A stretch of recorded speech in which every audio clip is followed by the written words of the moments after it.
सामान्य सभामुख महोदय, तपाईँ यो बाल्नुभयो, किन बाल्नुभयो होला? खोइ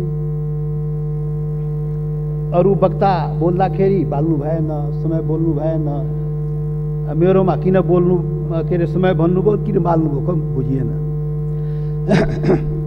मान्य सदस्य, परम्परा त्यस्तै रहेछ। परम्परा त्यस्तै हो। ए, भेदभाव गर्ने परम्परा कायमै राख्ने, त्यो पनि ठिकै हो। सभामुख महोदय, सभामुख महोदय, यो देशमा सैकड़ों हजारौं पटक संसदको बैठक बसेको छ, तर आजको बैठक सारा नेपाली जनता, सम्पूर्ण सबै नेपाली जनता टकटकी लगाएर यो संसद प्रति हेरिरहेको छ। सारा नेपाली जनता, जनताको प्रतिनिधि, यो जुन संसदमा हामी राजनीतिक दलको रूपमा उपस्थित भएका छौं, जनताको प्रतिनिधि, तो राजनीतिक दलले आज यो ऐतिहासिक दिनमा के भन्दैछ, के गर्दैछ, त्यो चाहिँ सबै सम्पूर्ण नेपाली जनताको जिज्ञासा र ध्यान चाहिँ आजको संसदको बैठकमा छ। सभामुख महोदय, त्यसैले यहाँ सञ्चार माध्यम पनि आजको बैठक ऐतिहासिक बैठक भनिरहेको थियो, र वास्तवमा भन्यो भने आजको बैठकमा वास्तवमा ऐतिहासिक बैठक नै हो। सभामुख महोदय, त्यसैले ऐतिहासिक बैठकको दिन अब के बत्ती बाल्ने, के समय निर्धारण गर्ने, बोल्ने मनमा भएको कुरा बोल्न दिनुपर्छ। सभामुख महोदय, सभामुख महोदय, आजको सामान्य यो प्रस्ताव होइन। सभामुख महोदय, यो देशको भूमिको सवाल हो। देशको भूमि आफ्नो नेपालको नक्सामा राख्ने सवाल हो, त्यो प्रस्ताव आएको छ आज।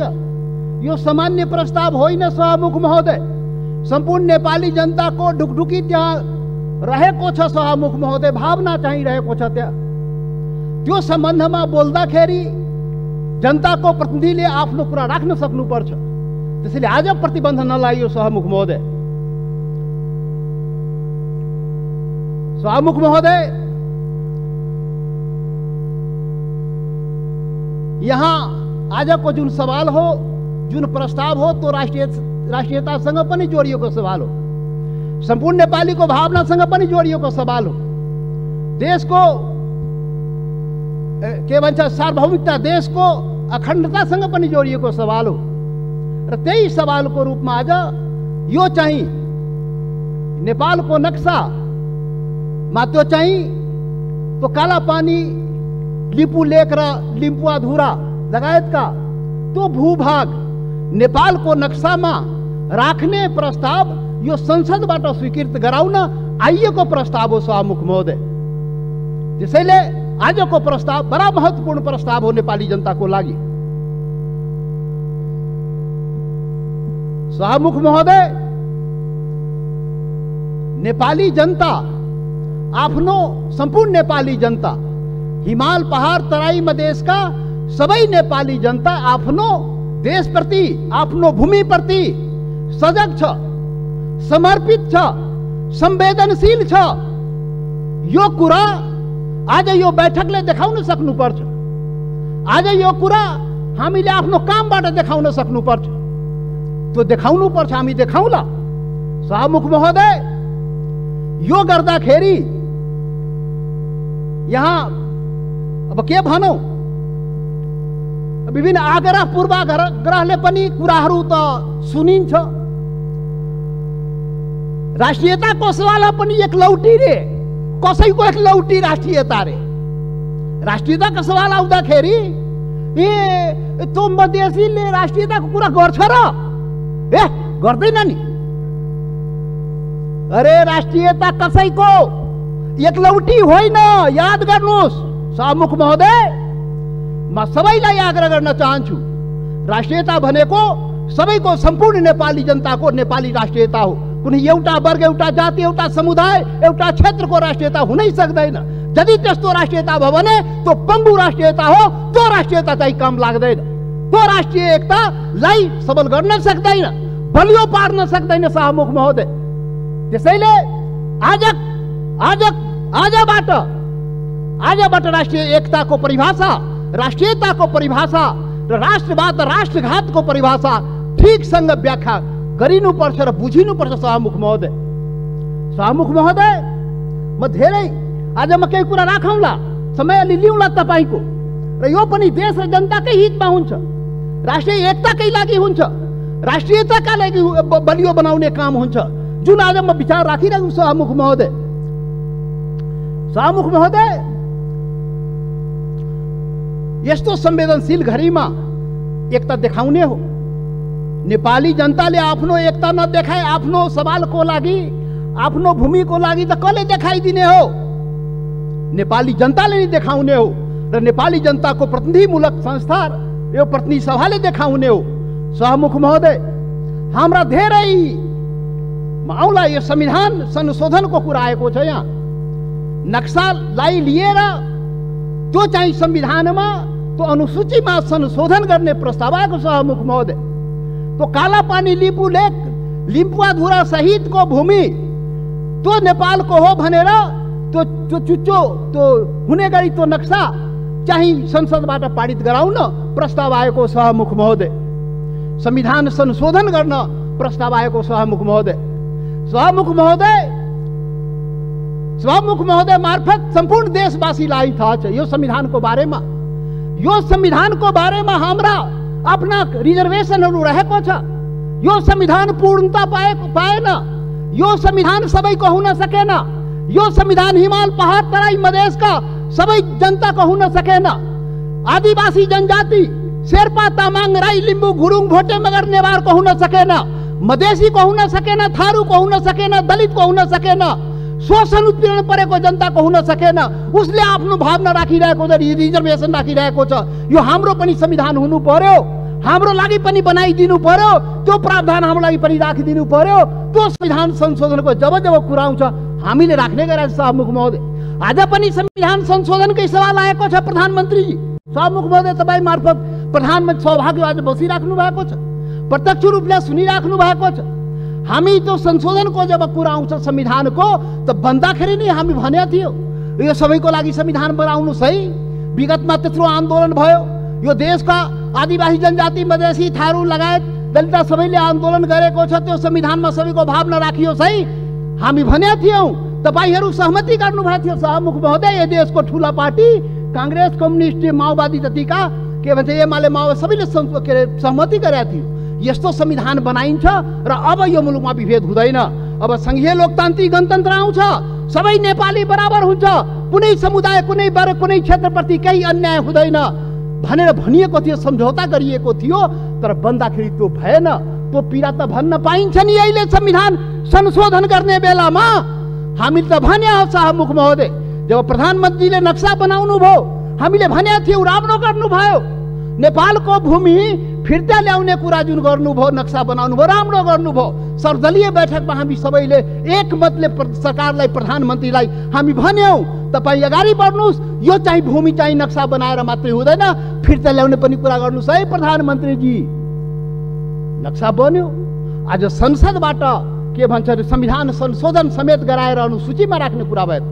जब संविधान संशोधनको सवाल आउँछ त्यति बेला हामीलाई त्यो पीडा हुन्छ, किनभने यो संविधानको लागि, यो संविधानको अपनत्वको लागि सैकड़ों जनता चाहिँ जान गुमाएको छ, बलिदान दिएको छ शाहमुख महोदय। त्यो पनि राष्ट्रियता हो, त्यो पनि नेपालको जनताको राष्ट्रियता हो, त्यो पनि आफ्नो हक अधिकारको लागि जान गुमाएको छ, सङ्घर्ष गरेको छ, आन्दोलन गरेको छ शाहमुख महोदय। त्यसैले शाहमुख महोदय जब संशोधन कुरा आउँदाखेरि त्यो कुरा पनि हामी राख्ने गरा। त्यसैले हामीले भनेका थियौँ शाहमुख महोदय प्याकेजमा ल्याइदिनुहोस्, यो त्यो कुरा पनि ल्याइदिनुहोस् न, जो हामीले उठाएका सवालहरू पनि त्यो पनि ल्याइदिनुहोस् न, सँगसँगै ल्याइदिनुहोस् न। अनि राम्रो हुन्छ। अनि राष्ट्रिय भूमि मात्र होइन, जनता पनि राष्ट्रियता हो नि त। भूमि मात्रै होइन, जनता समेत, भूमि र जनता मिलाएपछि राष्ट्रियता हुन्छ। जनताको सवाल पनि ल्याइदिनुहोस् न भने आग्रह गरे हो, बिन्ती गरे हो शाहमुख महोदय। तर खोइ आएन। मजबुरन हामी चाहिँ छुट्टै के अरे प्राइभेट बिलको रूपमा यहाँ ल्याउनु पर्यो सभामुख महोदय। अब पछि विचार होला सायद। अब यो 7औं संविधान सभामुख महोदय, 6वटा संविधान त नाश भयो मुलुकमा। 70 वर्षमा 7वटा संविधान, 6वटा संविधान यही कुकर्मले गर्दाखेरि, यही गतिविधिले गर्दाखेरि समाप्त भयो। जनताको माग अनुसार समय सापेक्ष संशोधन भएन भने संविधान जाँदो रहेछ। त्यसैले यो 7औं संविधान, संघीय लोकतान्त्रिक गणतन्त्रको संविधान बडा मेहनतले, त्याग बलिदानले नेपाली जनताले ल्याएको छ। त्यसले यो संविधानको रक्षा हुनुपर्छ। रक्षाको लागि त्यसमा समय सापेक्ष जनताको माग अनुसार सुधार परिवर्तन गर्नुस्। बाइबल कुरान गीता नबनाउनुस्। अब प्रधानमन्त्रीले अचित आवश्यकता भन्नुहुन्छ, खोइ अब कहिले अचित आवश्यकता हुने थाहै छैन।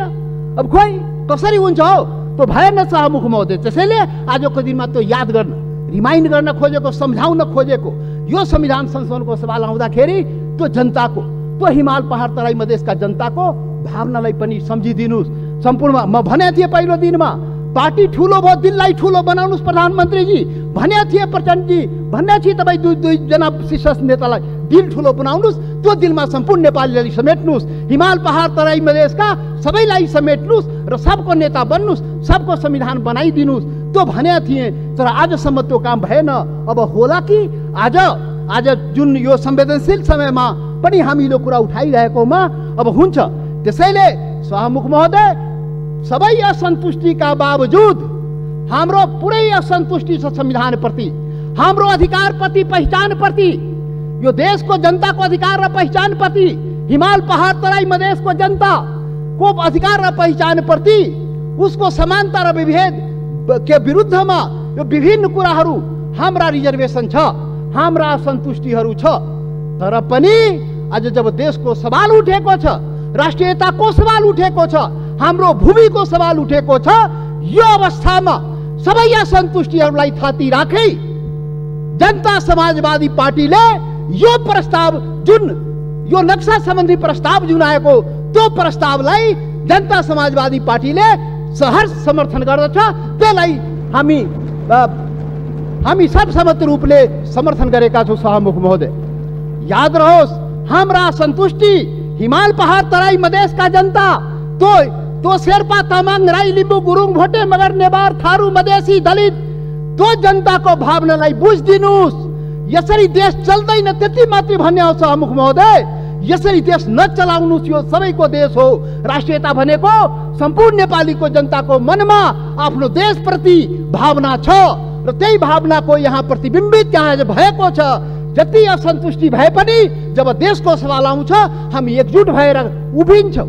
आज हाम्रो बारेमा त अनुहार हेर्ने बित्तिकै मधेसी, यो त राष्ट्रघाती नै होला, यो त मधेसी, यो त विदेशी नै होला, यो त भारतीय नै हो भनेर कुण्ठाबाट भरिएका नस्लीय चिन्तन बोकेकाहरू आजदेखि त्यो हटाइदिऊ। नेपाली सीमाको रक्षा ने प्रत्येक मधेसी सेना भएर सीमाको रक्षा गरेको छ सभामुख महोदय। नेपालको सेना त्यहाँ बस्नु पर्दैन। मधेसी जनता त्यो सीमाको रक्षा गरेको छ, इमानदारीसँग गरेको छ। तपाईँ विभेद गरे पनि, तपाईँ अन्याय गरे पनि, सरकारले विभिन्न प्रकारले उसलाई पीडा पुर्याए पनि आफ्नो सीमाको रक्षाको लागि लडेको छ, मरेको छ। त्यसैले सभामुख महोदय, यहाँ अब यो जनता समाजवादी पार्टी अब भर्खर हामी एकता प्रक्रियामा पुरा पनि भएको छ, निर्वाचन आयोगमा गएको छ, एक भइसकेको छ। एक यो वैकल्पिक शक्ति निर्माणको लागि, राष्ट्रिय शक्ति निर्माणको लागि हामी प्रक्रियामा अगाडि बढिसक्यौँ सभामुख महोदय। अब अन्तमा सभामुख महोदय, अब तपाईँ लाइन त नकाट्नु होला, अब अन्तमा आइसके।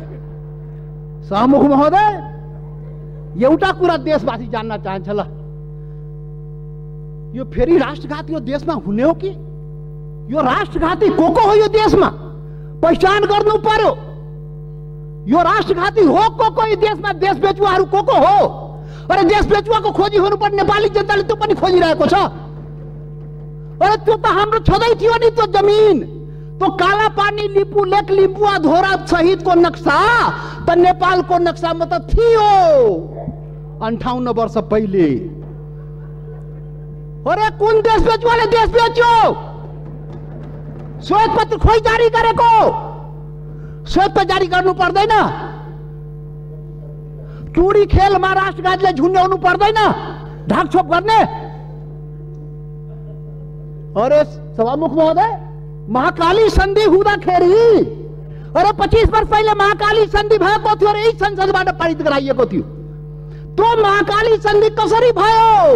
अरे त्यसमै थियो नि महाकाली सन्धिमा लिपुले काला पानी लिम्बू अधुराको महाकालीको स्रोत, त्यो नदीको स्रोत मुहान कता, त्यो क्लियर भएको भए त हाम्रो जमिन मिचिन थियो र किन भएन? यही संसदबाट पारित गराइएको थियो। कसले पारित गरायो? कसले सम्झौता गर्यो? कसले पारित गरायो? म त सुनेको छु, त्यति बेला म सांसद थिइन, पार्टी पनि फोरेर पारित गराइयो भो। अरे कस्तो राष्ट्रवादी काम गरे हो? महाकालीलाई संसदबाट पारित गराउँदाखेरि त्यो मुहानको चाहिँ, महाकालीको मुहानको चाहिँ पत्तो नलाउने र त्यसलाई चाहिँ संसदबाट पारित गर्ने। त्यसैले राष्ट्रघातीको पहिचान हुनुपर्छ सभामुख महोदय। सकिनै लाग्यो सभामुख महोदय, यो राष्ट्रवादी कुरा हो, यो खोखला राष्ट्रवादी कुरा होइन। यो राष्ट्रघातीलाई पर्दाफास गर्नुपर्छ नेपाली जनताको बीचमा। को राष्ट्रवादी हो यो देशमा? राष्ट्रघाती, मधेसीलाई राष्ट्रघाती भन्ने, मधेसीलाई राष्ट्रवादी नभन्ने। मधेसी जनता, यो देशको मधेसी जनतालाई त्यसरी औँला ठुराउने काम कसैले नगरोस् राष्ट्रवादको मामलामा।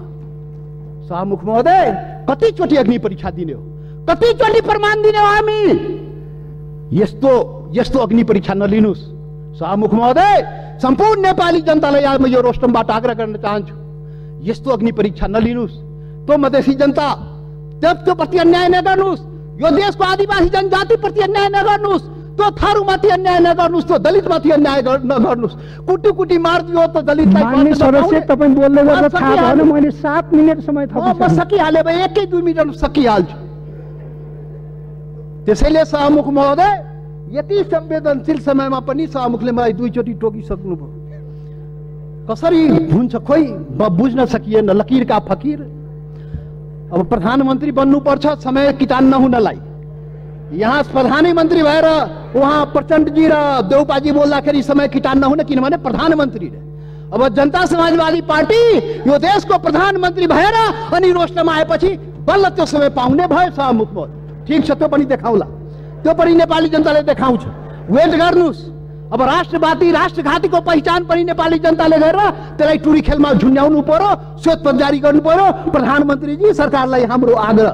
त्यसैले अन्तमा अब सभामुख महोदय, अब हात जोडेर प्रधानमन्त्रीलाई के म प्रार्थना गरेको भने, यो कागजमा कोरेर नेपाली जनता पाउँदैन। त्यो जमिन चाहियो, के त्यो जग्गा चाहियो, नेपाली जनतालाई भूमि चाहियो। यो चाहिँ समय, यो लोड सेडिङ जस्तै बत्ती आए जस्तै नक्साबाट उडाइदिने, फेरि राखिदिने, अनि कुर्सी बचाउनलाई राख्या हो कि के हो त्यो पनि मान्छेले भन्छ। के हो अब के हो? त्यसैले सभामुख महोदय, त्यो जमिन फिर्ता ल्याइदिनु पर्यो प्रधानमन्त्रीजी। सरकारले वार्ता गरेर फेरि वार्ता हेर्नु सभामुख महोदय। यो बडा संवेदनशील कुरा म भन्दैछु। नेपाल भारतको सम्बन्ध सिंहदरबार र दिल्ली दरबारले बनाएको होइन, याद गर्नु होला। यो देशको प्रधानमन्त्री केपी ओली र मोदी, नरेन्द्र मोदीले बनाएको सम्बन्ध होइन, यो दुई देशको जनताको बीच बनेको सम्बन्ध, हजारौं वर्षदेखि बनेको सम्बन्धको कडी हो। त्यो हर प्रकारको सम्बन्ध जनताको बीचमा छ, खुला सीमा छ। करोडौं जनता जो तपाईको जनता, मधेसको जनता हो, त्यो त्यसको उपभोग गरिरहेको छ। ऊ आफ्नो दाल नुन चिनी कसरी आउने हो, दवादारको त्यो आफ्नै स्तरबाट त्यहाँबाट ल्याउँदो रहेछ। नेपाल सरकारलाई थाहा नभए, मतलब नभए पनि चलिरहेको छ। त्यो सम्बन्ध हो, विशेष सम्बन्ध हो। त्यसैले वार्ता राम्रोसँग गर्नुहोस् र भूमि फिर्ता ल्याउनुहोस्, वार्ताको माहौल बनाउनुहोस्, वातावरण बनाउनुहोस्।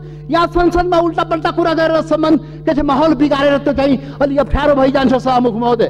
त्यसैले त्यो चाहिँ वार्ताको माहौल बनाएर हामीलाई जग्गा फिर्ता चाहियो, नेपाली जनतालाई के अरे यो जग्गा फिर्ता चाहियो।